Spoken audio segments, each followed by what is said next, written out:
peut soulever les plus grandes et les plus lourdes machines jamais construites. La cargaison est très coûteuse et sensible. Puis les transporter n'importe où dans le monde. Retirez-le! Lors de la toute première mission de ce transporteur de colis lourds, Beluga Bremen. l'équipage du Beluga Bremen testera de nouvelles technologies, Grue 2 descend encore. luttera contre les éléments Des nuages noirs arrivent. et fera face à de sérieux imprévus. On espère que le quai ne va pas s'écrouler. Embarqué pour une odyssée de 20 000 km entre l'Asie et les Amériques sur le plus prodigieux des navires en exploitation.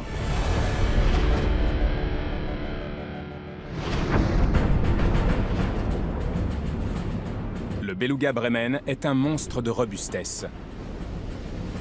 D'un coût de 53 millions d'euros, il a été spécialement construit dans l'unique but de soulever et de transporter les plus lourdes cargaisons au monde. Ces deux gigantesques grues sont les plus puissantes jamais montées sur un heavy lift, autre nom du transporteur de colis lourds. À L2, elles peuvent soulever plus de 1400 tonnes. Cette force titanesque ne lui sera pas de trop pour mener à bien sa toute première mission qui débute ici, à Kuantan, en Malaisie.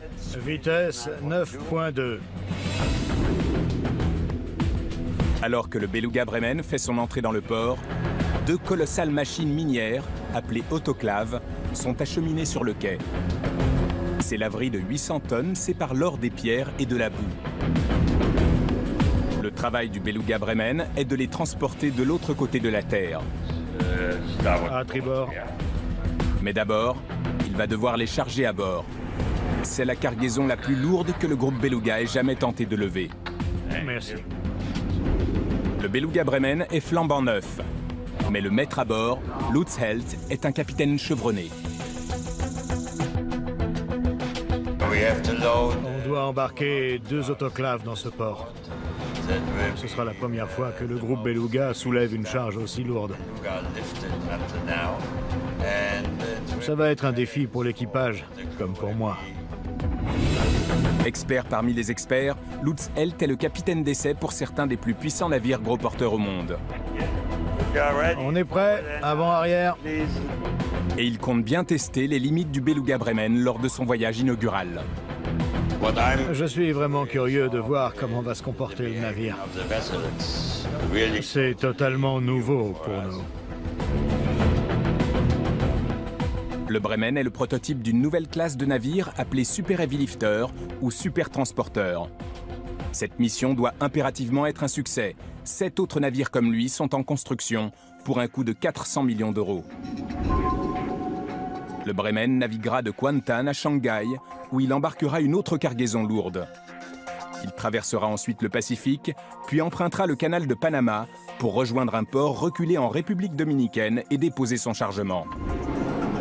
3 mètres en avant. C'est un périple de 20 000 km, 5 mètres en avant, s'il vous plaît.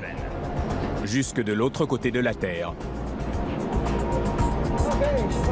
Dès que le Beluga Bremen touche le quai, il n'y a plus une minute à perdre. Même si le navire est sous le commandement du capitaine Helt, la tâche d'embarquer les 2 énormes autoclaves revient au capitaine en second, Jorn Gafke.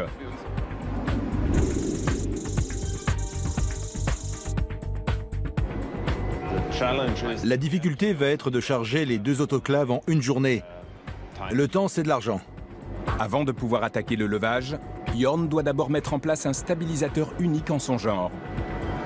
Il s'agit d'un ballast supplémentaire, spécialement conçu pour le levage de charges particulièrement lourdes.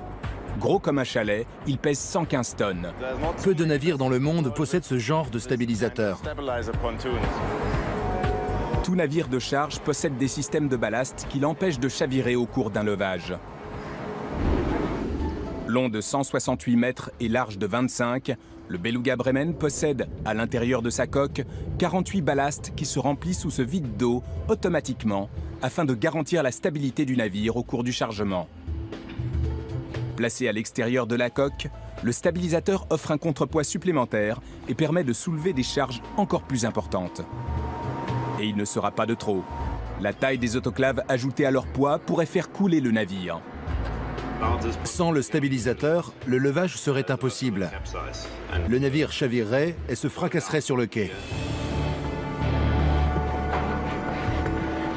Un Un colossal bras en acier de 40 tonnes relie le stabilisateur au navire. Jorn dirige la grue afin de l'insérer dans la petite ouverture au centre du stabilisateur. L'eau est un peu agitée, le stabilisateur bouge. L'eau est la préoccupation première de Jorn. Ralenti. Grue à grande capacité et mer forte ne font pas bon ménage. Le grutier travaille alors dans un gratte-ciel flottant et vacillant. Viens par là. Et il devient compliqué d'aligner le bras avec le stabilisateur.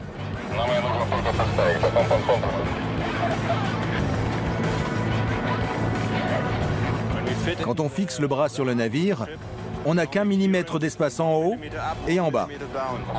Lève le crochet, descends la flèche. C'est comme enfiler du fil dans une aiguille.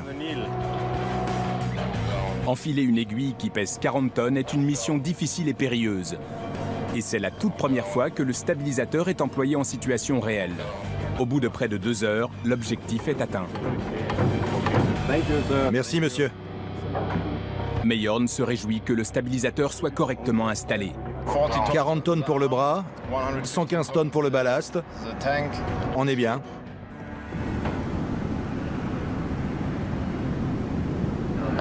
André, lève le crochet.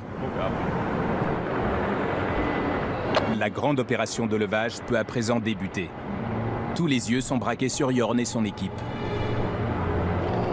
Stop. Stop. Andy?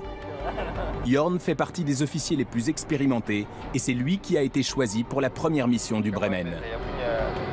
Le capitaine Held suit lui aussi sa prestation. Si l'essai est concluant, Jorn pourrait être promu capitaine. Je pense que Jorn est un peu tendu, mais c'est normal dans ce genre de situation. J'ai un peu la pression. Il y a beaucoup d'experts des différentes entreprises. L'affréteur, le propriétaire de la marchandise. Tout le monde compte sur moi. Mais Jorn n'est pas seul. Roberto Frigeni, chef de projet, et Edouard Lopkov, responsable des opérations de chargement, font partie de son équipe. Le meilleur moyen, c'est de te placer ici et de regarder là-haut. Ce ne sont pas des membres de l'équipage, mais des spécialistes en levage.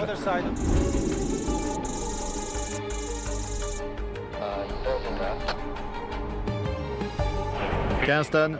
OK. » Ils ont passé près d'1 an à planifier cette opération de levage au moyen d'une simulation par ordinateur. La responsabilité de l'opération revient au capitaine en second et à ses hommes. Ils sont les mains, on est le cerveau. Il manque un matelot au niveau de la passerelle. La simulation par ordinateur est une chose. En situation réelle, c'en est une autre. Le crochet n'est pas aligné, car quand on va démarrer, ça va bouger brusquement. Il faut qu'on soit très attentif à la géométrie de l'opération. C'est ce qu'il y a de plus important à ce stade. Sous le soleil brûlant de la Malaisie, Jorn et son équipe s'apprêtent à découvrir si leur super navire transporteur est un poids lourd ou un poids plume.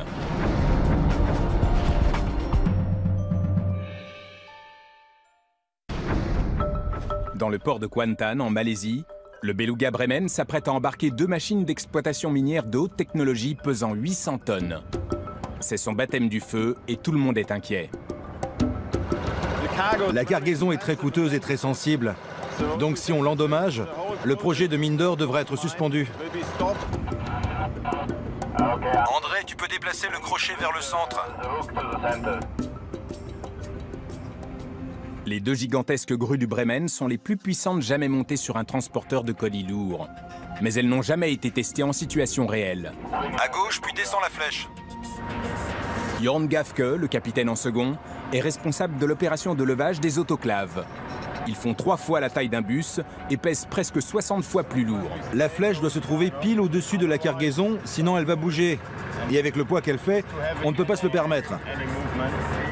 Alexander Trofimov, grutier chevronné, sait que tout mouvement brusque pourrait être synonyme de catastrophe. Si j'exécute les manœuvres trop rapidement,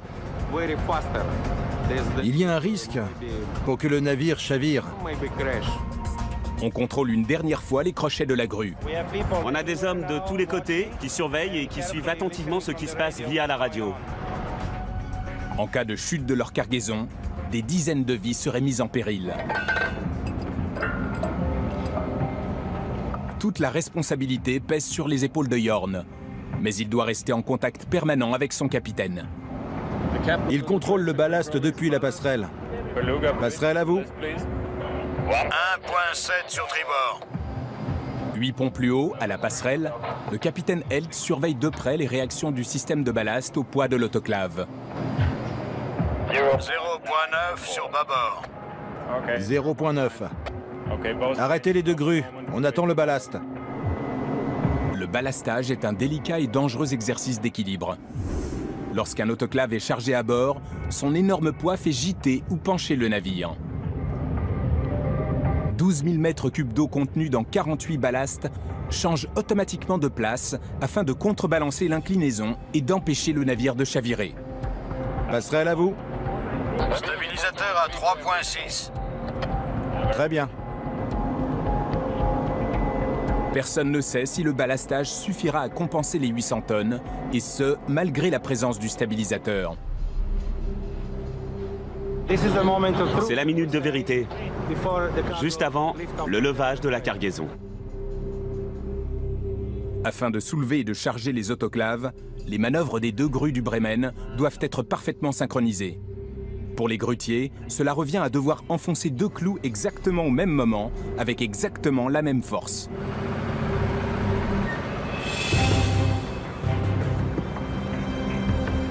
Ça y est, le levage va débuter.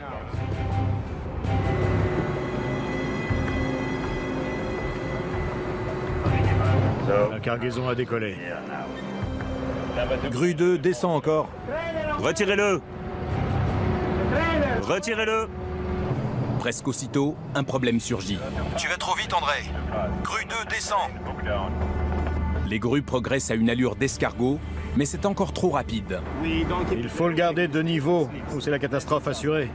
OK à bord. Ok, très bien. En ce moment, on manœuvre la cargaison au-dessus du navire. C'est la phase pendant laquelle l'équilibre du navire est le plus précaire.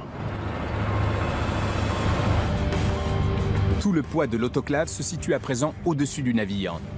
Il agit comme un gigantesque pendule dont les moindres mouvements font incliner le navire d'un bord sur l'autre. Cette phase d'instabilité est particulièrement dangereuse. On reste au niveau. Numéro 3, lève un peu. C'est l'étape la plus critique du levage. Stoppez un instant.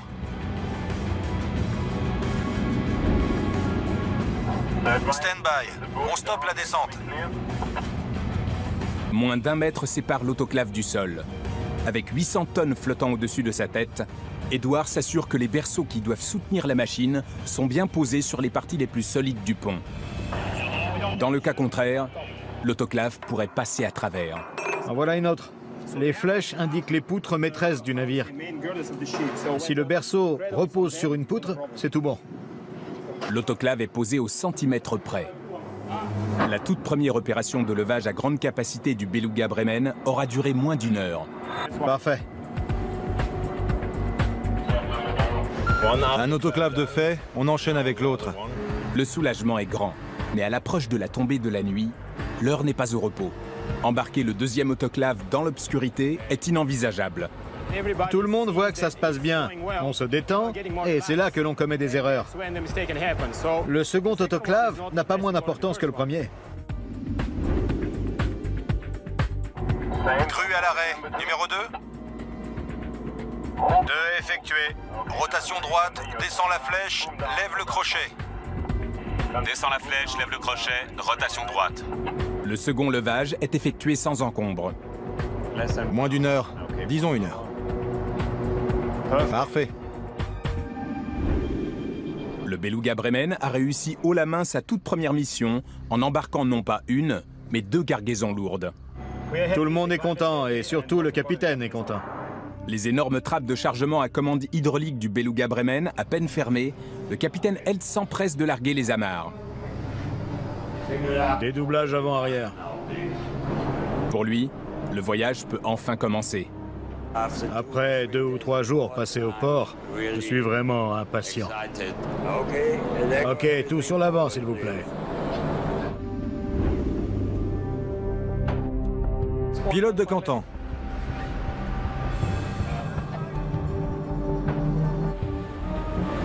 Prochain arrêt, Shanghai, en Chine, après une traversée de 5 jours et demi en mer de Chine méridionale.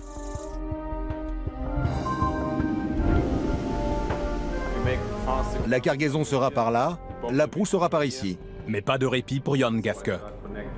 Il prépare les jeunes officiers Lars Leifir et Bene Stephenson à diriger leur toute première opération de levage de colis lourds. Il s'agit à nouveau de machinerie lourde destinée à une mine d'or en République dominicaine. Voici la procédure.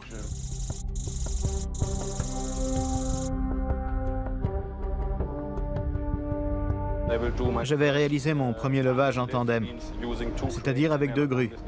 Je ne l'ai encore jamais fait. L'un s'occupe du ballastage sur la passerelle et l'autre est dehors et donne les instructions. C'est là leur premier véritable test en tant qu'officier et un bon moyen de gravir les échelons. Ça n'est pas donné à tout le monde de devenir capitaine. Qui sait ce que l'avenir me réserve, mais je vais essayer. C'est la motivation qui fait avancer. Sur le pont, Jan Klauser Jensen, le chef mécanicien, a lui aussi un problème à résoudre. C'est la pompe hydraulique des trappes.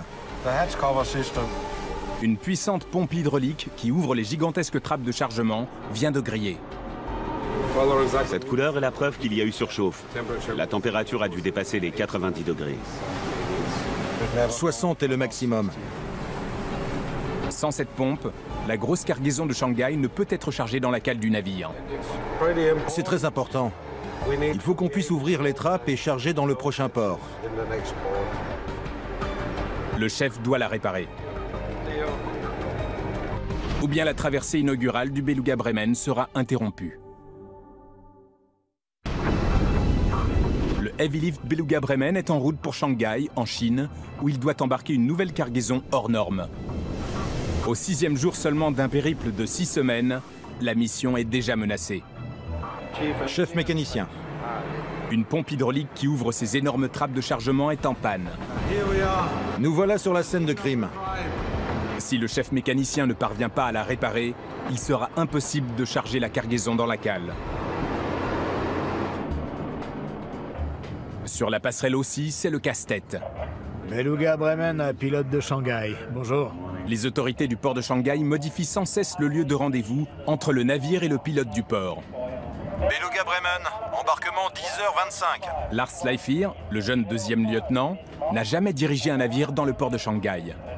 C'est l'un des ports les plus fréquentés au monde et il est contraint de rectifier son cap encore et encore. Ils nous font aller à l'autre bout.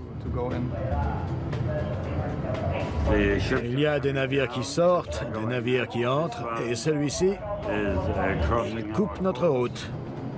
La tâche est ardue pour Lars qui perd trop de temps à calculer les nouveaux caps.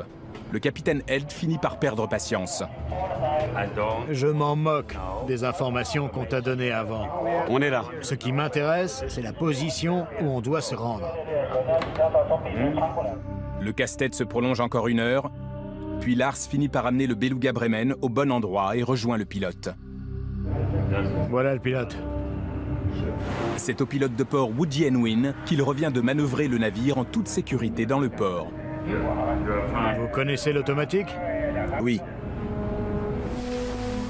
Il va guider le gigantesque superporteur sur 70 km le long de l'imposant fleuve Yangtze-Yang, puis sur l'étroite rivière Huangpu jusqu'à son mouillage.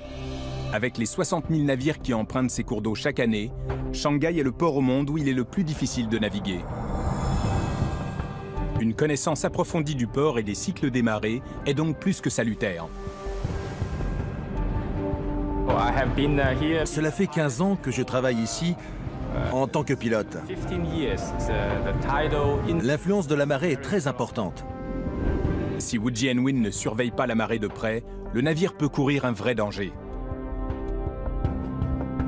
Sur une portion de 12 km, la profondeur du fleuve est réduite à tout juste 5 mètres à marée basse. Avec un tirant d'eau dépassant les 7,50 m, il ne fait aucun doute que le Beluga Bremen s'échouerait. Mais à marée haute, la profondeur du fleuve atteint 9 mètres. Largement assez pour laisser passer le Bremen sans risque.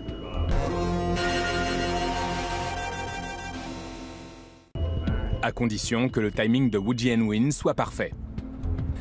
La profondeur du chenal est de 5,20 m Et il vous faut 7,70 m? Oui. Aujourd'hui, la marée haute aura lieu à 12h18. Le Beluga Bremen doit atteindre les eaux peu profondes dans exactement 1h48. Pour le deuxième lieutenant Lars Leifir, c'est un baptême du feu. Continuez à le suivre. Il doit réagir promptement aux instructions de Woody Wynne et rectifier le cap du navire en permanence. On va ralentir parce qu'on va devoir dépasser un autre bâtiment. Et il y a un autre navire à l'avant. Donc on ne sait pas exactement ce qui va se passer. Plus de 100 navires se trouvent actuellement sur le Yangtze Yang et tous cherchent à traverser ces eaux peu profondes dans les temps. C'est l'heure de pointe à Shanghai. Mais lorsque l'on est un super gros porteur, la voie s'ouvre facilement. Côté timing, le pilote a vu juste. Le Bremen se faufile dans le trafic en profitant de la marée et rejoint son quai à l'heure prévue. Les drapeaux indiquent la passerelle.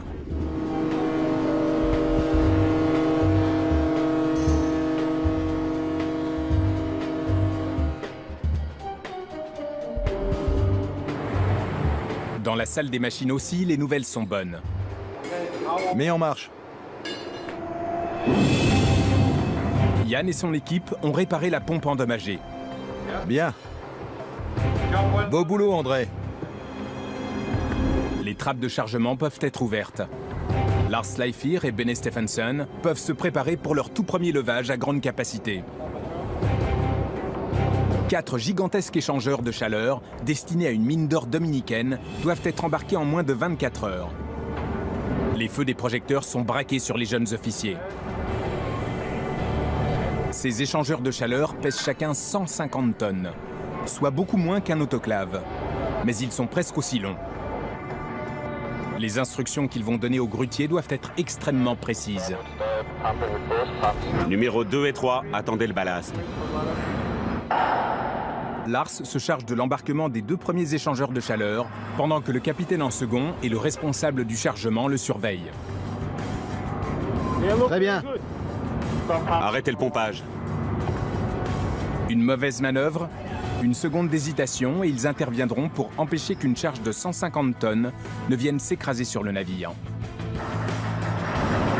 Mais Lars est imperturbable. Descends le crochet. Il embarque les 2 premiers échangeurs de chaleur dans la cale avec la précision d'un vétéran. Il a été très calme, très précis, très concentré. C'est important. Je pense qu'il a de l'avenir. Les 2 premiers, c'était super. Au tour de Bene d'embarquer les 2 derniers échangeurs. Numéro 2, rotation droite. En tant que premier lieutenant, il est un grade au-dessus de Lars. Mais il semble beaucoup plus nerveux. Vas-y. Rotation gauche. Un peu tendu, mais c'est rien. Le premier levage de Bene se passe mal. Il est beaucoup trop long. 150 tonnes pendent dangereusement au-dessus du navire et menacent de s'écraser. Sous les yeux de Jorn et à présent du capitaine Helt, Bene finit par charger la machine dans la cale. Il a maintenant une dernière chance. Et grâce à quelques conseils de Jorn, Grue numéro 2. On descend la flèche et rotation à droite. c'est tout seul qu'il embarque le dernier échangeur de chaleur. Grue numéro 2, rotation gauche continue. Il est plus sûr de lui, il fait moins d'erreurs. Il a presque réalisé ce levage tout seul. On l'a très peu aidé. La journée a été longue pour nos jeunes officiers. Lars s'en est mieux sorti, mais Bene ne veut pas tenir les scores. C'est toujours mieux de travailler en équipe plutôt que d'être en concurrence. Il nous reste 2 mois à travailler ensemble, faut pas l'oublier. Tous 2 ont bien mérité une bonne nuit de sommeil. Enfin. Bonne nuit. Mais l'équipage de pont doit travailler tard dans la nuit. Ils soudent des ancrages et tendent des chaînes afin d'arrimer leur nouvelle cargaison lourde. Rien dans les cales ne doit bouger. Si le chargement venait à se déplacer, le navire pourrait couler.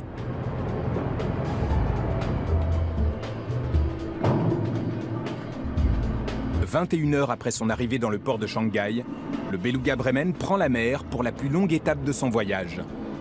Il va traverser le Pacifique pour rejoindre l'une des 7 merveilles du monde moderne.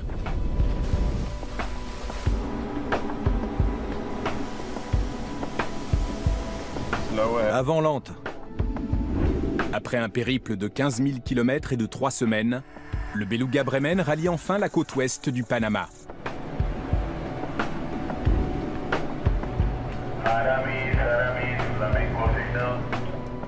Le canal de Panama est le meilleur raccourci au monde. Cette voie navigable de 80 km épargne aux navires les 16 000 km que nécessite le contournement de l'Amérique du Sud. Pour le Beluga Bremen, cela représente une économie de 200 000 € rien qu'en carburant. 12 000 navires transitent par le canal chaque année. En attendant leur tour, ils font un passage obligé par des ancrages, de grandes aires de stationnement qui se situent aux 2 extrémités du canal. Le Beluga Bremen arrive à l'ancrage du côté Pacifique à l'heure prévue. Comme il s'agit là de son tout premier transit, le navire doit être inspecté afin de confirmer qu'il est en bon état de marche et que sa cargaison est bien attachée.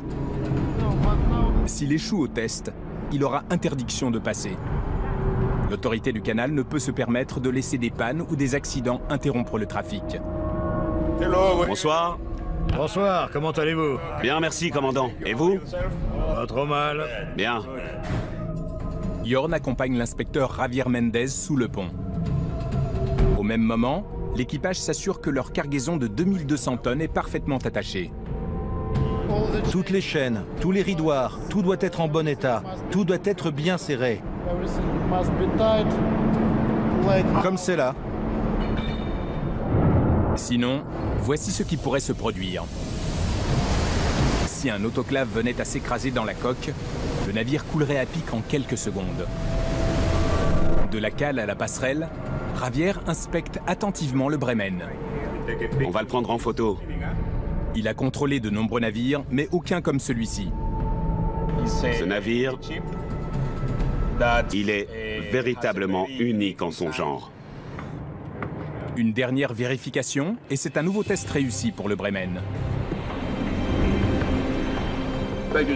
Merci pour votre coopération. Merci à vous. Le Beluga Bremen est prêt au départ. Vers l'est, sur un long chenal étroit, puis sur une série de lacs artificiels où un nouveau jeu d'écluses les fait redescendre au niveau de la mer. Les portes de 100 tonnes s'ouvrent en grand et 4 locomotives de 50 tonnes relient des câbles en acier à la coque du Bremen et le font avancer. Merci. Le navire est presque au bout. Leur mission est d'empêcher le navire de heurter les murs de l'écluse. On est en place dans la chambre inférieure des écluses de Miraflores. Lorsque les portes se ferment, près de 100 millions de litres d'eau affluent. En seulement 10 minutes, le navire monte de plus de 8 mètres.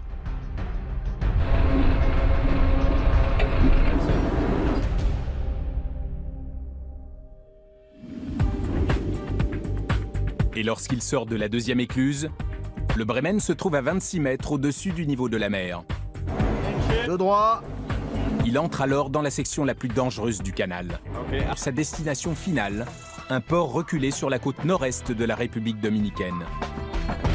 Les membres de son équipage ont fait le tour du monde, mais aucun n'est jamais allé à Samana.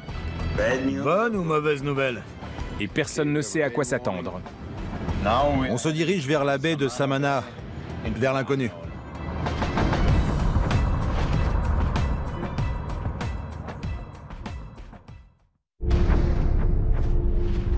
Cela fait 6 semaines que le Beluga Bremen a quitté Kuantan, en Malaisie.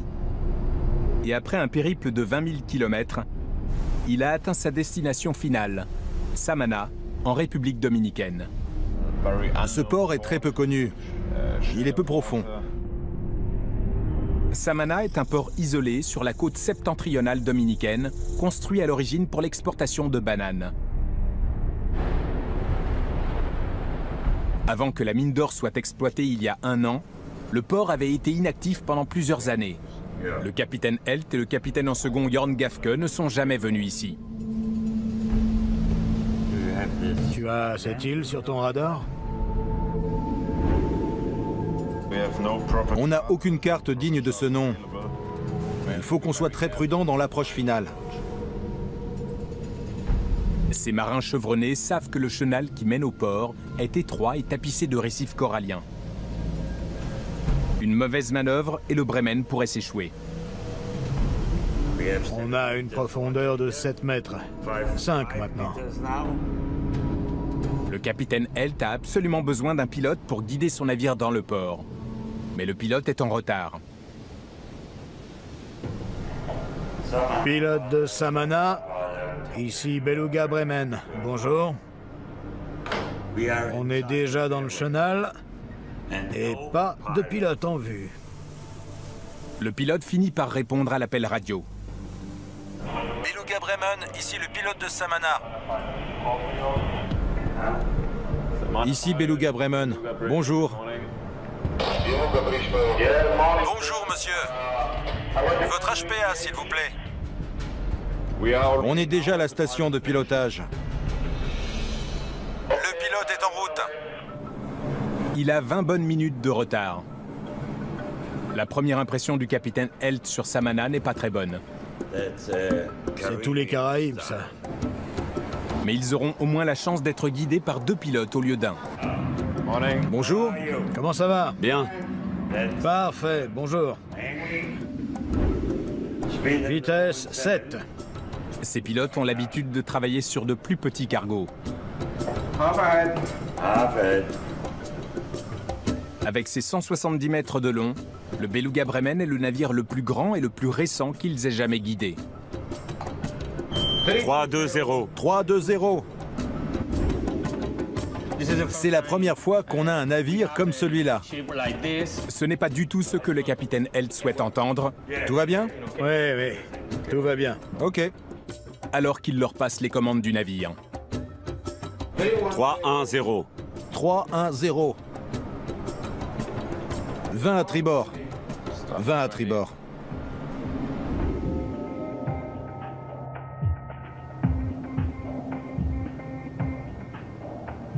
La tâche semble plutôt aisée. Il n'y a qu'un quai, grand ouvert, à l'intérieur du minuscule port. Tout droit. Tout droit.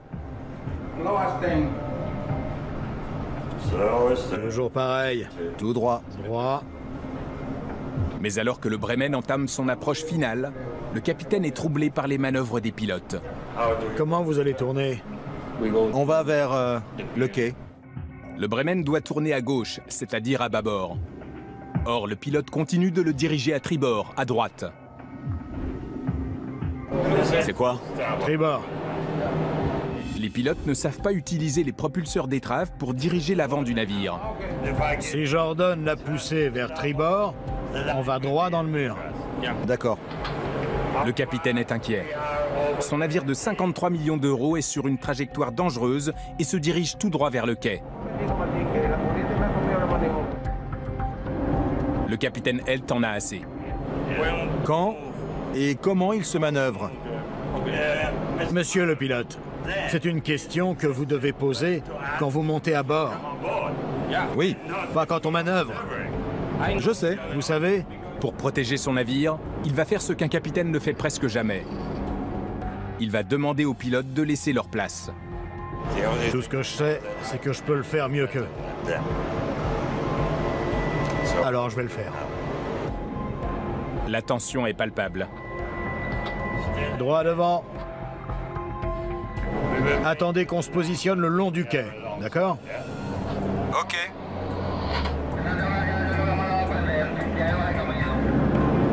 Les pilotes sont aussi soulagés que le capitaine lorsque le Beluga Bremen arrive à quai sans encombre.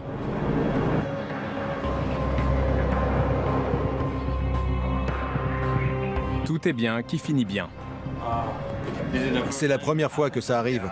Il n'y a aucun problème. Ne vous inquiétez pas.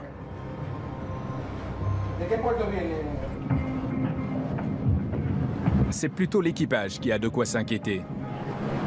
C'est la saison des ouragans dans les Caraïbes et le ciel s'obscurcit de minute en minute. Des nuages noirs arrivent, avec des vents violents Et sûrement des fortes pluies.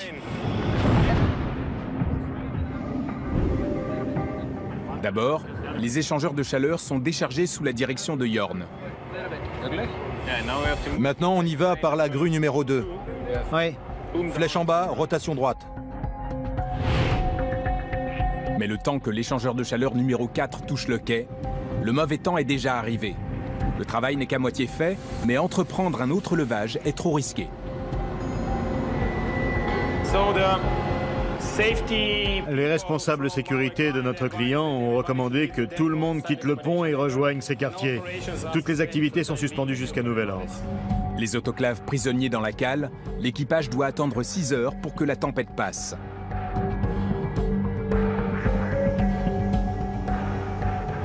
Le délai de livraison de 6 semaines du Beluga Bremen risque de ne pas pouvoir être honoré.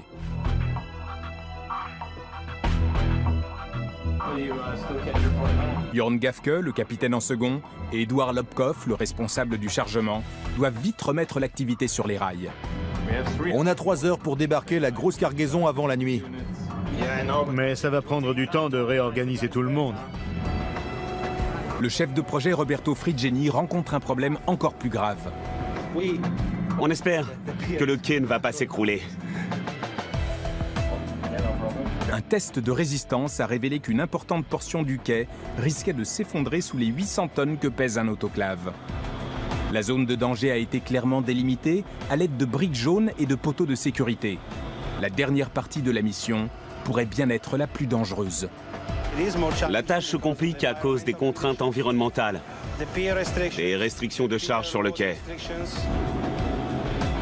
Le Beluga Bremen va devoir décharger les autoclaves au-delà de la zone de danger en augmentant la portée de ses grues jusqu'à l'autre côté du quai.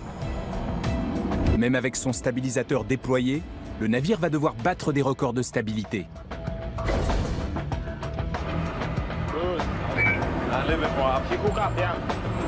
Jorn prépare son équipe à affronter cette dernière épreuve. On commence à préparer les câbles. Pour le levage. Bene, tu me reçois? 5 sur 5. Bien. Tout est prêt. Et Jorn donne l'ordre de commencer l'opération de levage. À la passerelle, Lutz Helt, le capitaine, et le premier lieutenant, Bene Stephenson, surveillent de près le système de ballast. 2 degrés de gîte à bâbord. Oui, on a décollé.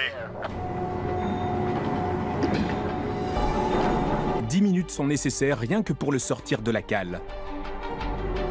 Arrête numéro 3. On a dépassé l'îloir. On est au-dessus. Bon, numéro 3 arrive en bout de course.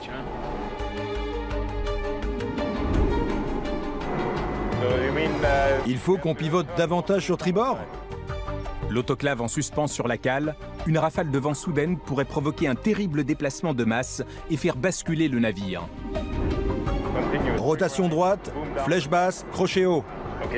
Grue 2, rotation droite. Flèche à l'arrêt numéro 3. Baisse le crochet.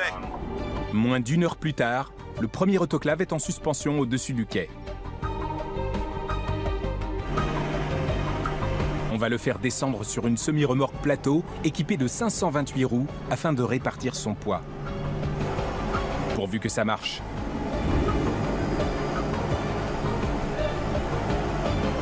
Roberto ne peut rien faire d'autre qu'espérer que le vieux quai résistera. Il est bien équilibré sur les grues, mais l'heure de vérité arrive. On est prêt, Jorn. On peut y aller. Commencez le pompage à bâbord. OK. On y est presque. À tribord.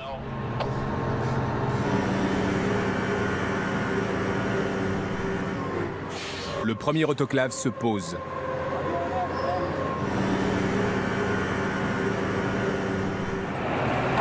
Le quai gémit sous l'effet des 800 tonnes. Tout le monde retient son souffle. Mais le quai ne s'effondre pas. Il ne reste plus qu'un autoclave à débarquer.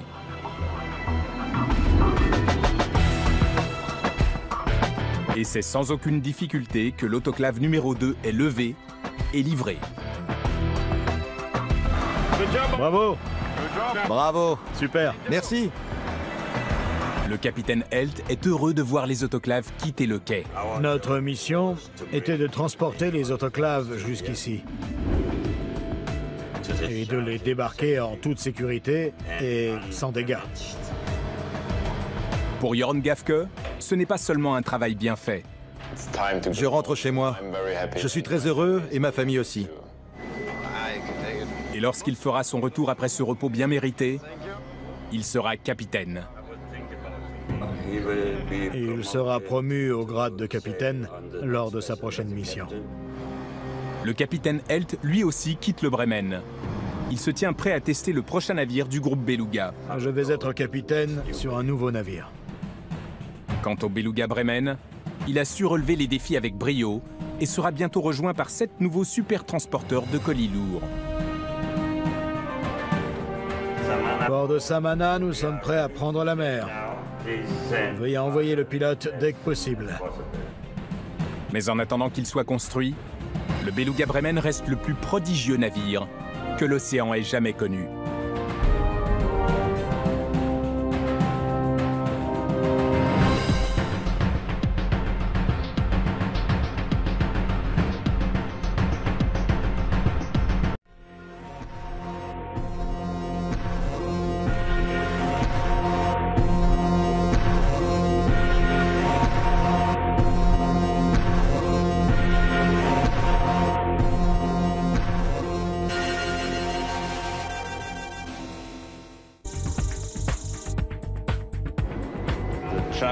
La difficulté va être de charger les 2 autoclaves en une journée. Le temps, c'est de l'argent. Avant de pouvoir attaquer le levage, Jorn doit d'abord mettre en place un stabilisateur unique en son genre. Il s'agit d'un ballast supplémentaire, spécialement conçu pour le levage de charges particulièrement lourdes. Gros comme un chalet, il pèse 115 tonnes. Peu de navires dans le monde possèdent ce genre de stabilisateur. Tout navire de charge possède des systèmes de ballast qui l'empêchent de chavirer au cours d'un levage. Long de 168 mètres et large de 25, le Beluga Bremen possède, à l'intérieur de sa coque, 48 ballasts qui se remplissent ou se vident d'eau automatiquement afin de garantir la stabilité du navire au cours du chargement. Placé à l'extérieur de la coque, le stabilisateur offre un contrepoids supplémentaire et permet de soulever des charges encore plus importantes. Et il ne sera pas de trop. La taille des autoclaves ajoutée à leur poids pourrait faire couler le navire. Sans le stabilisateur, le levage serait impossible. Le navire chavirerait et se fracasserait sur le quai. Un colossal bras en acier de 40 tonnes relie le stabilisateur au navire. Jorn dirige la grue afin de l'insérer dans la petite ouverture au centre du stabilisateur. L'eau est un peu agitée, le stabilisateur bouge. L'eau est la préoccupation première de Jorn. Ralenti. Grue à grande capacité et mer forte ne font pas bon ménage. Le grutier travaille alors dans un gratte-ciel flottant et vacillant. Viens par là. Et il devient compliqué d'aligner le bras avec le stabilisateur.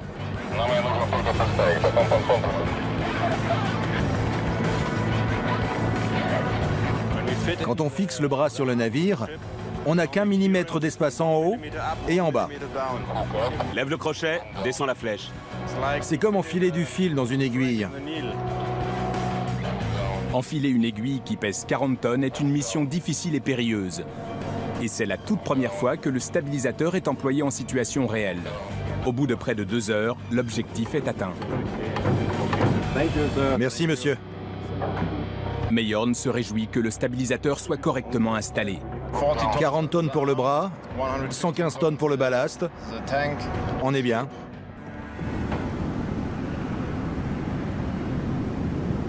Ces 2 gigantesques grues sont les plus puissantes jamais montées sur un heavy lift, autre nom du transporteur de colis lourds. À L2, elles peuvent soulever plus de 1400 tonnes. Cette force titanesque ne lui sera pas de trop pour mener à bien sa toute première mission qui débute ici, à Kuantan, en Malaisie. Vitesse 9.2. Alors que le Beluga Bremen fait son entrée dans le port, 2 colossales machines minières, appelées autoclaves, sont acheminées sur le quai. Ces laveries de 800 tonnes séparent l'or des pierres et de la boue. Le travail du Beluga Bremen est de les transporter de l'autre côté de la Terre.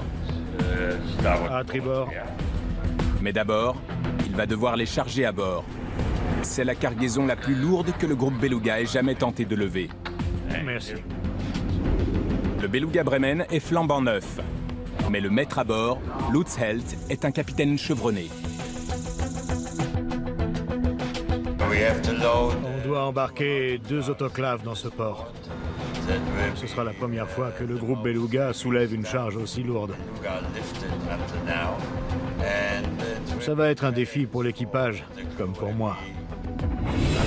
Expert parmi les experts, Lutz Helt est le capitaine d'essai pour certains des plus puissants navires gros porteurs au monde. On est prêt, avant-arrière. Et il compte bien tester les limites du Beluga Bremen lors de son voyage inaugural. Je suis vraiment curieux de voir comment va se comporter le navire. C'est totalement nouveau pour nous. Le Bremen est le prototype d'une nouvelle classe de navires appelée Super Heavy Lifter ou Super Transporteur. Cette mission doit impérativement être un succès. 7 autres navires comme lui sont en construction pour un coût de 400 millions d'euros. Le Bremen naviguera de Kuantan à Shanghai, où il embarquera une autre cargaison lourde. Il traversera ensuite le Pacifique, puis empruntera le canal de Panama pour rejoindre un port reculé en République dominicaine et déposer son chargement. 3 mètres en avant. C'est un périple de 20 000 km, 5 mètres en avant, s'il vous plaît. jusque de l'autre côté de la Terre. Dès que le Beluga Bremen touche le quai, il n'y a plus une minute à perdre. Même si le navire est sous le commandement du capitaine Helt, la tâche d'embarquer les 2 énormes autoclaves revient au capitaine en second, Jorn Gafke.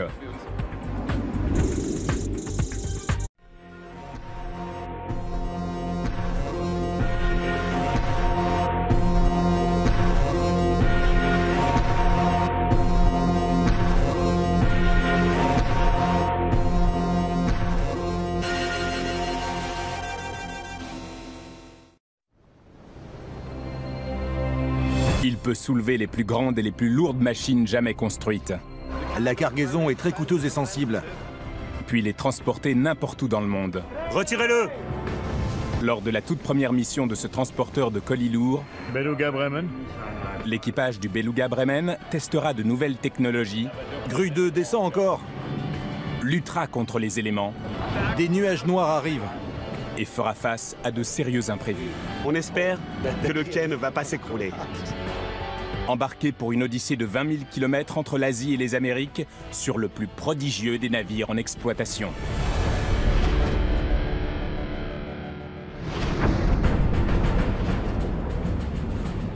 Le Beluga Bremen est un monstre de robustesse. D'un coût de 53 millions d'euros, il a été spécialement construit dans l'unique but de soulever et de transporter les plus lourdes cargaisons au monde. Le capitaine Helt a absolument besoin d'un pilote pour guider son navire dans le port. Mais le pilote est en retard. Pilote de Samana. Ici Beluga Bremen. Bonjour. On est déjà dans le chenal. Et pas de pilote en vue. Le pilote finit par répondre à l'appel radio. Beluga Bremen, ici le pilote de Samana. Ici Beluga Bremen. Bonjour. Bonjour, monsieur. Votre HPA, s'il vous plaît. On est déjà à la station de pilotage. Le pilote est en route. Il a 20 bonnes minutes de retard. La première impression du capitaine Helt sur Samana n'est pas très bonne. C'est tous les Caraïbes, ça. Mais ils auront au moins la chance d'être guidés par 2 pilotes au lieu d'1. Bonjour. Comment ça va? Bien. Parfait, bonjour.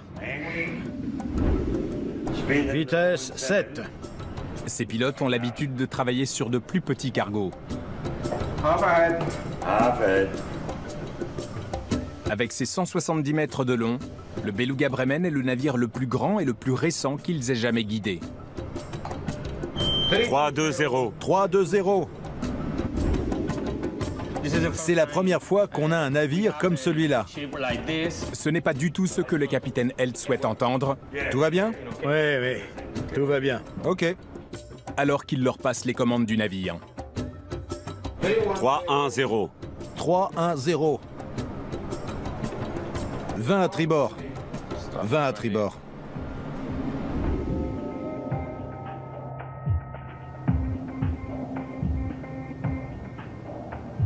La tâche semble plutôt aisée. Il n'y a qu'un quai, grand ouvert, à l'intérieur du minuscule port. Tout droit. Tout droit. Toujours pareil. Tout droit. Droit. Mais alors que le Bremen entame son approche finale, le capitaine est troublé par les manœuvres des pilotes. Comment vous allez tourner? On va vers le quai. Le Bremen doit tourner à gauche, c'est-à-dire à bâbord. Or, le pilote continue de le diriger à tribord, à droite. C'est quoi? Tribord. Les pilotes ne savent pas utiliser les propulseurs d'étrave pour diriger l'avant du navire. Si j'ordonne la poussée vers tribord, on va droit dans le mur. D'accord. Le capitaine est inquiet. Son navire de 53 millions d'euros est sur une trajectoire dangereuse et se dirige tout droit vers le quai. Il n'y a plus une minute à perdre. Même si le navire est sous le commandement du capitaine Helt, la tâche d'embarquer les deux énormes autoclaves revient au capitaine en second, Jorn Gafke.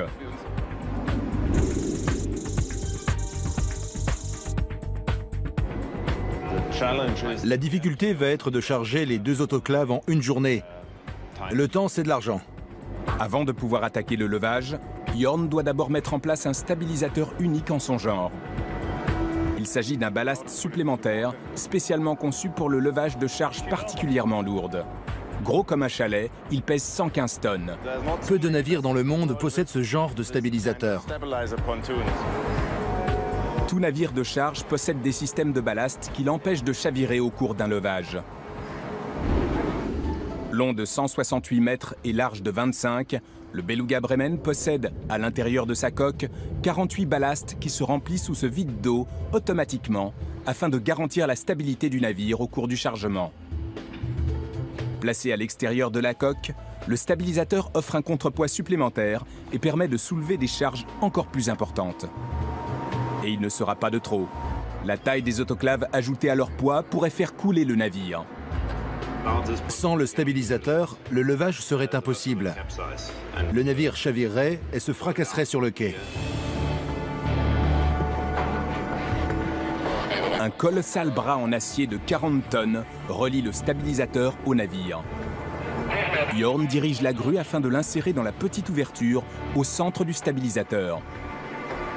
L'eau est un peu agitée, le stabilisateur bouge. L'eau est la préoccupation première de Jorn. Ralenti. Grue à grande capacité et mer forte ne font pas bon ménage. Le grutier travaille alors dans un gratte-ciel flottant et vacillant. Viens par là. Et il devient compliqué d'aligner le bras avec le stabilisateur.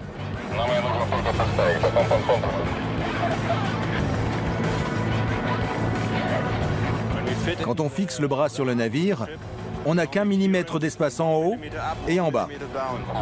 Lève le crochet, descends la flèche. C'est comme enfiler du fil dans une aiguille. Enfiler une aiguille qui pèse 40 tonnes est une mission difficile et périlleuse. Et c'est la toute première fois que le stabilisateur est employé en situation réelle. Au bout de près de 2 heures, l'objectif est atteint. Merci, monsieur. Mais Jorn se réjouit que le stabilisateur soit correctement installé. 40 tonnes pour le bras, 115 tonnes pour le ballast. On est bien.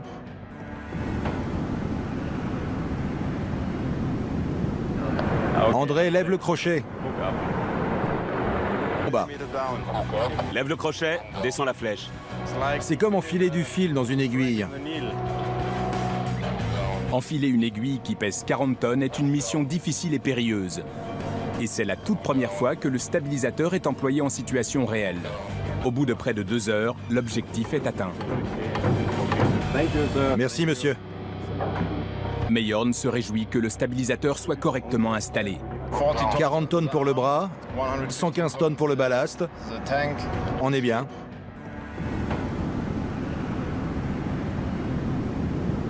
Ces deux gigantesques grues sont les plus puissantes jamais montées sur un heavy lift, autre nom du transporteur de colis lourds. À L2, elles peuvent soulever plus de 1400 tonnes. Cette force titanesque ne lui sera pas de trop pour mener à bien sa toute première mission qui débute ici, à Kuantan, en Malaisie. Vitesse 9.2. Alors que le Beluga Bremen fait son entrée dans le port, deux colossales machines minières, appelées autoclaves, sont acheminées sur le quai. Ces laveries de 800 tonnes séparent l'or des pierres et de la boue. Le travail du Beluga Bremen est de les transporter de l'autre côté de la Terre. À tribord. Mais d'abord, il va devoir les charger à bord. C'est la cargaison la plus lourde que le groupe Beluga ait jamais tenté de lever. Merci. Le Beluga Bremen est flambant neuf. Mais le maître à bord, Lutz Helt, est un capitaine chevronné. On doit embarquer 2 autoclaves dans ce port. Ce sera la première fois que le groupe Beluga soulève une charge aussi lourde. Ça va être un défi pour l'équipage, comme pour moi. Expert parmi les experts, Lutz Helt est le capitaine d'essai pour certains des plus puissants navires gros porteurs au monde. On est prêt, avant-arrière. Et il compte bien tester les limites du Beluga Bremen lors de son voyage inaugural. Je suis vraiment curieux de voir comment va se comporter le navire. C'est totalement nouveau pour nous. Le Bremen est le prototype d'une nouvelle classe de navires appelée Super Heavy Lifter ou Super Transporteur. Cette mission doit impérativement être un succès. 7 autres navires comme lui sont en construction pour un coût de 400 millions d'euros. Le Bremen naviguera de Kuantan à Shanghai, où il embarquera une autre cargaison lourde. Il traversera ensuite le Pacifique, puis empruntera le canal de Panama pour rejoindre un port reculé en République dominicaine et déposer son chargement. 3 mètres en avant. C'est un périple de 20 000 km. 5 mètres en avant, s'il vous plaît. Jusque de l'autre côté de la Terre pourrait se produire. Si un autoclave venait à s'écraser dans la coque, le navire coulerait à pic en quelques secondes. De la cale à la passerelle, Javier inspecte attentivement le Bremen. On va le prendre en photo. Il a contrôlé de nombreux navires, mais aucun comme celui-ci. Ce navire, il est véritablement unique en son genre. Une dernière vérification, et c'est un nouveau test réussi pour le Bremen. Merci pour votre coopération. Merci à vous. Le Beluga Bremen est prêt au départ. Naviguer vers l'est sur un long chenal étroit, puis sur une série de lacs artificiels où un nouveau jeu d'écluses les fait redescendre au niveau de la mer. Les portes de 100 tonnes s'ouvrent en grand et 4 locomotives de 50 tonnes relient des câbles en acier à la coque du Bremen et le font avancer. Merci. Le navire est presque au bout. Leur mission est d'empêcher le navire de heurter les murs de l'écluse. On est en place dans la chambre inférieure des écluses de Miraflores. Lorsque les portes se ferment, près de 100 millions de litres d'eau affluent. En seulement 10 minutes, le navire monte de plus de 8 mètres.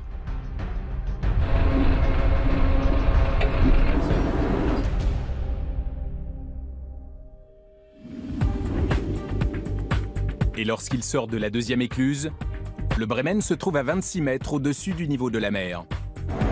De droit. Il entre alors dans la section la plus dangereuse du canal. Sa destination finale, un port reculé sur la côte nord-est de la République dominicaine. Les membres de son équipage ont fait le tour du monde, mais aucun n'est jamais allé à Samana. Bonne ou mauvaise nouvelle? Et personne ne sait à quoi s'attendre. On se dirige vers la baie de Samana, vers l'inconnu.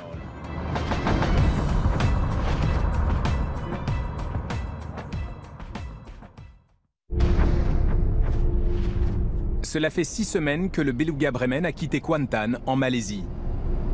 Et après un périple de 20 000 km, il a atteint sa destination finale, Samana, en République dominicaine.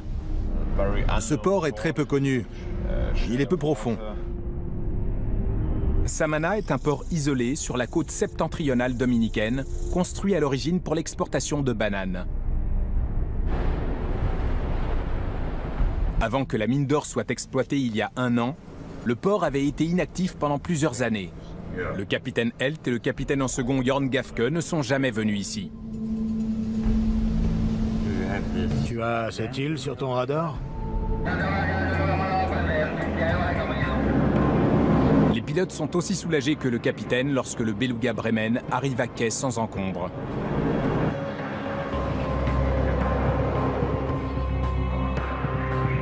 Tout est bien qui finit bien. C'est la première fois que ça arrive.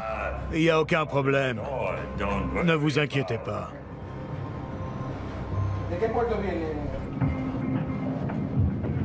C'est plutôt l'équipage qui a de quoi s'inquiéter. C'est la saison des ouragans dans les Caraïbes et le ciel s'obscurcit de minute en minute. Des nuages noirs arrivent, avec des vents violents et sûrement des fortes pluies.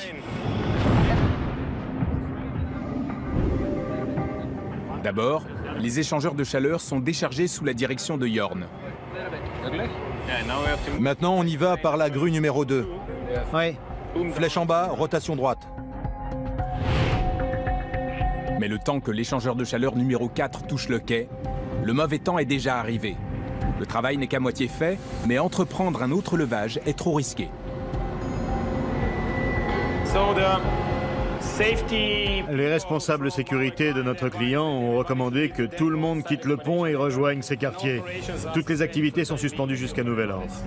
Les autoclaves prisonniers dans la cale, l'équipage doit attendre 6 heures pour que la tempête passe.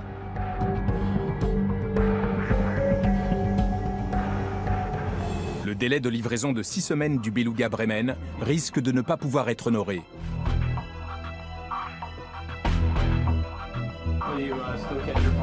Jorn Gafke, le capitaine en second, et Edouard Lobkov, le responsable du chargement, doivent vite remettre l'activité sur les rails. On a 3 heures pour débarquer la grosse cargaison avant la nuit. Mais ça va prendre du temps de réorganiser tout le monde. Le chef de projet Roberto Friggeni rencontre un problème encore plus grave. On espère que le quai ne va pas s'écrouler. Un test de résistance a révélé qu'une importante portion du quai risquait de s'effondrer sous les 800 tonnes que pèse un autoclave. La zone de danger a été clairement délimitée à l'aide de briques jaunes et de poteaux de sécurité. La dernière partie de la mission pourrait bien être la plus dangereuse. La tâche se complique à cause des contraintes environnementales et restrictions de charge sur le quai. Le Beluga Bremen va devoir décharger les autoclaves au-delà de la zone de danger en augmentant la portée de ses grues jusqu'à l'autre côté du quai.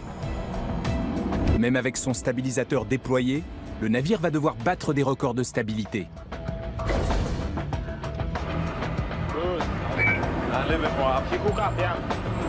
Jorn prépare son équipe à affronter et lorsqu'il fera son retour après ce repos bien mérité, il sera capitaine. Il sera promu au grade de capitaine lors de sa prochaine mission. Le capitaine Helt, lui aussi, quitte le Bremen.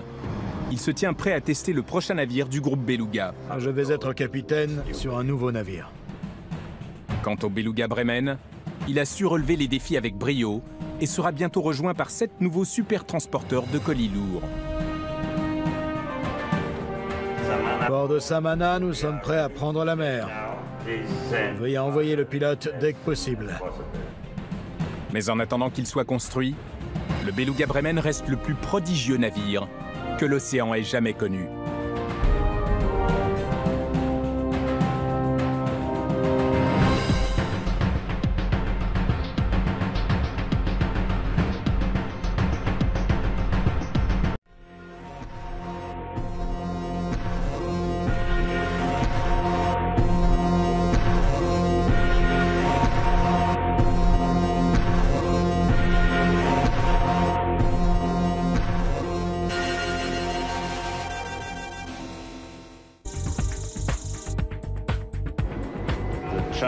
La difficulté va être de charger les 2 autoclaves en une journée.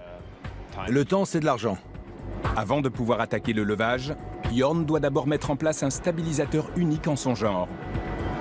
Il s'agit d'un ballast supplémentaire, spécialement conçu pour le levage de charges particulièrement lourdes. Gros comme un chalet, il pèse 115 tonnes. Peu de navires dans le monde possèdent ce genre de stabilisateur. Tout navire de charge possède des systèmes de ballast qui l'empêchent de chavirer au cours d'un levage.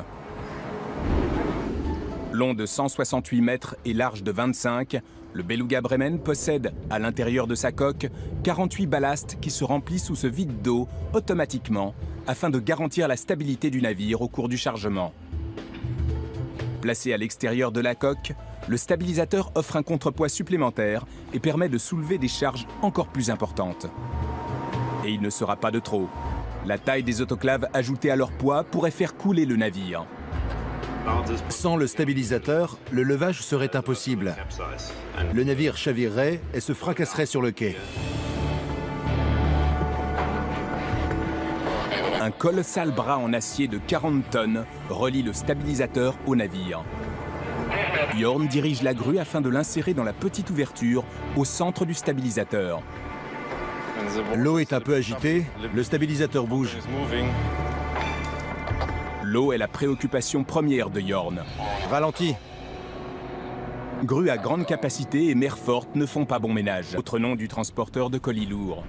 À L2, elles peuvent soulever plus de 1400 tonnes. Cette force titanesque ne lui sera pas de trop pour mener à bien sa toute première mission qui débute ici, à Kuantan, en Malaisie. Vitesse 9.2. Alors que le Beluga Bremen fait son entrée dans le port, deux colossales machines minières, appelées autoclaves, sont acheminées sur le quai. Ces laveries de 800 tonnes séparent l'or des pierres et de la boue. Le travail du Beluga Bremen est de les transporter de l'autre côté de la Terre. À tribord. Mais d'abord, il va devoir les charger à bord. C'est la cargaison la plus lourde que le groupe Beluga ait jamais tenté de lever. Merci. Le Beluga Bremen est flambant neuf. Mais le maître à bord, Lutz Helt, est un capitaine chevronné. On doit embarquer 2 autoclaves dans ce port. Ce sera la première fois que le groupe Beluga soulève une charge aussi lourde. Ça va être un défi pour l'équipage, comme pour moi. Expert parmi les experts, Lutz Helt est le capitaine d'essai pour certains des plus puissants navires gros porteurs au monde. On est prêt, avant-arrière. Et il compte bien tester les limites du Beluga Bremen lors de son voyage inaugural. Je suis vraiment curieux de voir comment va se comporter le navire. C'est totalement nouveau pour nous. Le Bremen est le prototype d'une nouvelle classe de navires appelée Super Heavy Lifter ou Super Transporteur. Cette mission doit impérativement être un succès. 7 autres navires comme lui sont en construction pour un coût de 400 millions d'euros. Le Bremen naviguera de Kuantan à Shanghai, où il embarquera une autre cargaison lourde. Il traversera ensuite le Pacifique, puis empruntera le canal de Panama pour rejoindre un port reculé en République dominicaine et déposer son chargement. 3 mètres en avant. C'est un périple de 20 000 km. 5 mètres en avant, s'il vous plaît. Jusque de l'autre côté de la Terre. Dès que le Beluga Bremen touche le quai, il n'y a plus une minute à perdre. Même si le navire est sous le commandement du capitaine Helt, la tâche d'embarquer les 2 énormes autoclaves revient au capitaine en second, Jorn Gafke.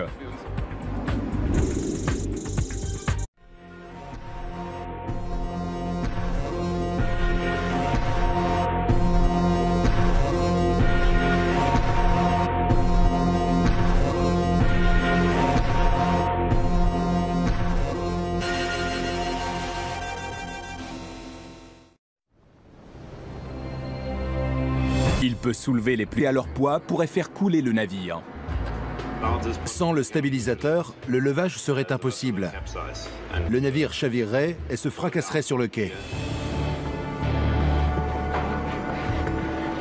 Un colossal bras en acier de 40 tonnes relie le stabilisateur au navire. Jorn dirige la grue afin de l'insérer dans la petite ouverture au centre du stabilisateur. L'eau est un peu agitée, le stabilisateur bouge. L'eau est la préoccupation première de Jorn. Ralenti. Grues à grande capacité et mer forte ne font pas bon ménage. Le grutier travaille alors dans un gratte-ciel flottant et vacillant. Viens par là. Et il devient compliqué d'aligner le bras avec le stabilisateur.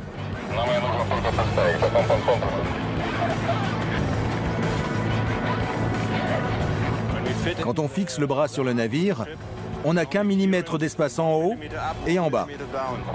Lève le crochet, descends la flèche. C'est comme enfiler du fil dans une aiguille. Enfiler une aiguille qui pèse 40 tonnes est une mission difficile et périlleuse. Et c'est la toute première fois que le stabilisateur est employé en situation réelle. Au bout de près de 2 heures, l'objectif est atteint. Merci, monsieur. Mais Jorn se réjouit que le stabilisateur soit correctement installé. 40 tonnes pour le bras, 115 tonnes pour le ballast. On est bien.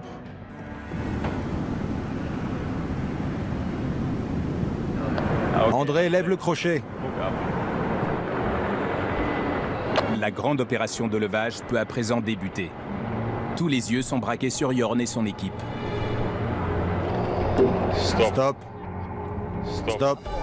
Andy? Jorn fait partie des officiers les plus expérimentés et c'est lui qui a été choisi pour la première mission du Bremen. Le capitaine Held suit lui aussi sa prestation. Si l'essai est concluant, Jorn pourrait être promu capitaine. Je pense que Jorn est un peu tendu, mais c'est normal dans ce genre de situation. J'ai un peu la pression. Il y a beaucoup d'experts des différentes entreprises. L'affréteur, le propriétaire de la marchandise. Tout le monde compte sur moi. Mais Jorn n'est pas seul. Roberto Frigeni, chef de projet, et Edouard Lopkov, responsable des opérations de chargement, font partie de son équipe. Le meilleur moyen, c'est de te placer ici et de regarder là-haut. Ce ne sont pas des membres de l'équipage, mais des spécialistes en levage.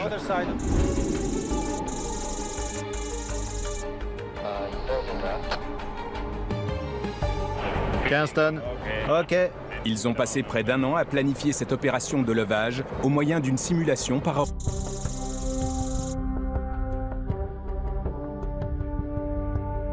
Je vais réaliser mon premier levage en tandem, c'est-à-dire avec 2 grues. Je ne l'ai encore jamais fait.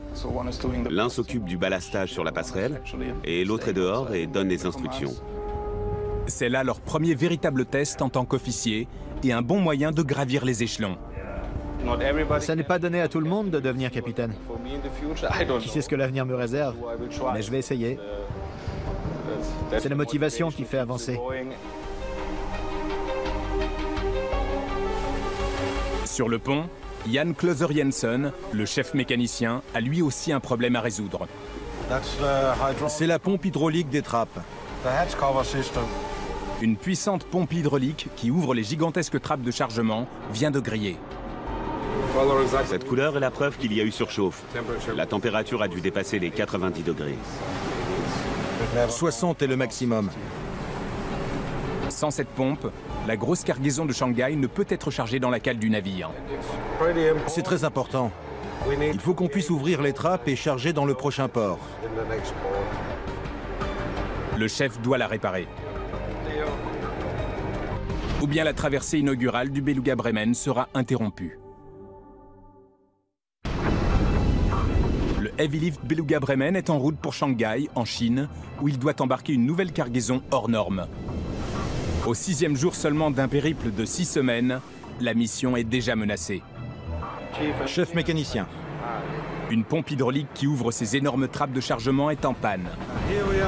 Nous voilà sur la scène de crime. Si le chef mécanicien ne parvient pas à la réparer, il sera impossible de charger la cargaison dans la cale. Sur la passerelle aussi, c'est le casse-tête. Beluga Bremen, pilote de Shanghai. Bonjour. Les autorités du port de Shanghai modifient sans cesse le lieu de rendez-vous entre le navire et le pilote du port. Beluga Bremen, embarquement 10h25. Lars Leifir, le jeune 2e lieutenant, n'a jamais dirigé un navire dans le port de Shanghai. C'est l'un des ports les plus fréquentés au monde et il est contraint de rectifier son cap encore et encore. Ils nous font aller à l'autre bout. Il y a des navires qui sortent, des navires qui entrent, et celui-ci, il coupe notre route. La tâche est ardue pour Lars, qui perd trop de temps à calculer les nouveaux caps. Le capitaine Held finit par perdre patience.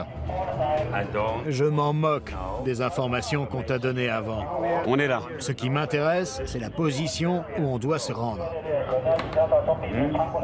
Le casse-tête se prolonge encore 1 heure, puis Lars finit par amener le Beluga Bremen au bon endroit et rejoint le pilote.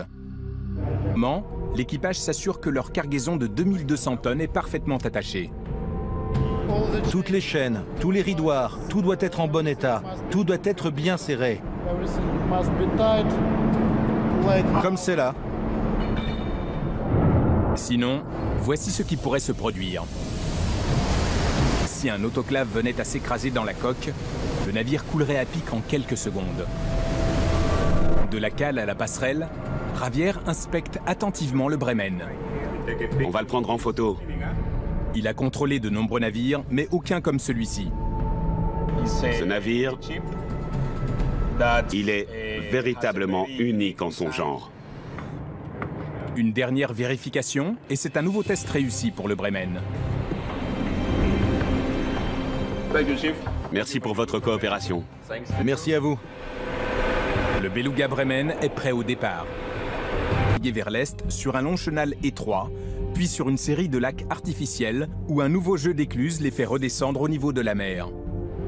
Les portes de 100 tonnes s'ouvrent en grand et 4 locomotives de 50 tonnes relient des câbles en acier à la coque du Bremen et le font avancer. Merci. Le navire est presque au bout.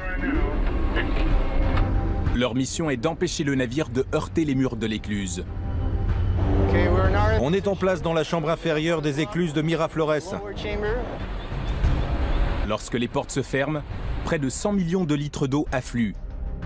En seulement 10 minutes, le navire monte de plus de 8 mètres.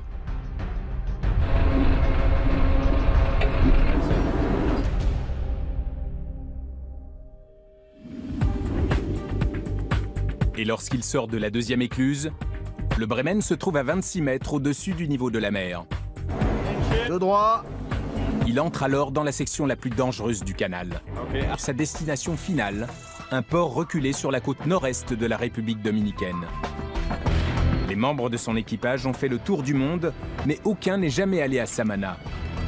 Bonne ou mauvaise nouvelle? Et personne ne sait à quoi s'attendre. On se dirige vers la baie de Samana, vers l'inconnu.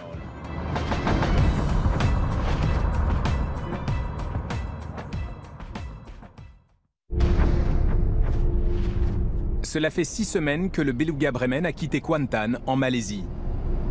Et après un périple de 20 000 km, il a atteint sa destination finale, Samana, en République dominicaine. Ce port est très peu connu. Il est peu profond. Samana est un port isolé sur la côte septentrionale dominicaine, construit à l'origine pour l'exportation de bananes. La tâche d'embarquer les 2 énormes autoclaves revient au capitaine en second, Jorn Gafke.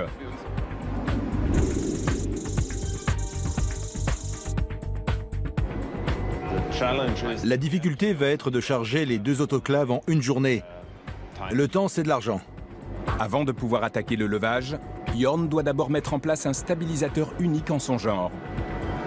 Il s'agit d'un ballast supplémentaire, spécialement conçu pour le levage de charges particulièrement lourdes. Gros comme un chalet, il pèse 115 tonnes. Peu de navires dans le monde possèdent ce genre de stabilisateur.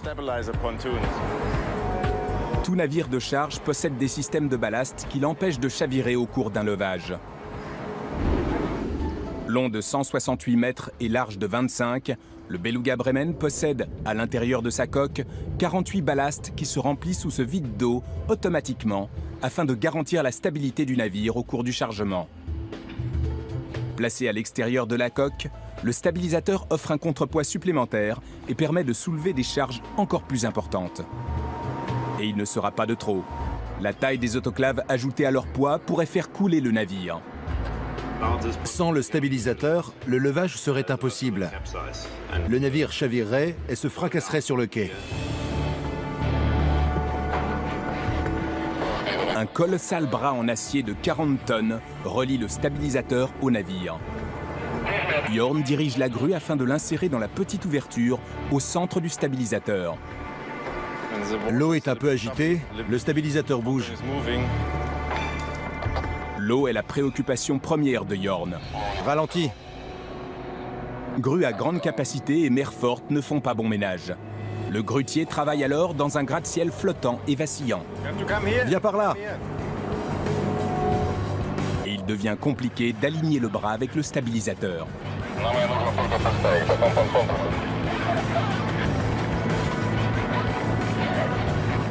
Quand on fixe le bras sur le navire, on n'a qu'1 millimètre d'espace en haut et en bas. Lève le crochet, descends la flèche. C'est comme enfiler du fil dans une aiguille. Enfiler une aiguille qui pèse 40 tonnes est une mission difficile et périlleuse.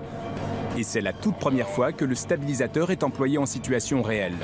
Au bout de près de 2 heures, l'objectif est atteint. Merci, monsieur. Mais Jorn se réjouit que le stabilisateur soit correctement installé. 40 tonnes pour le bras, 115 tonnes pour le ballast. On est bien.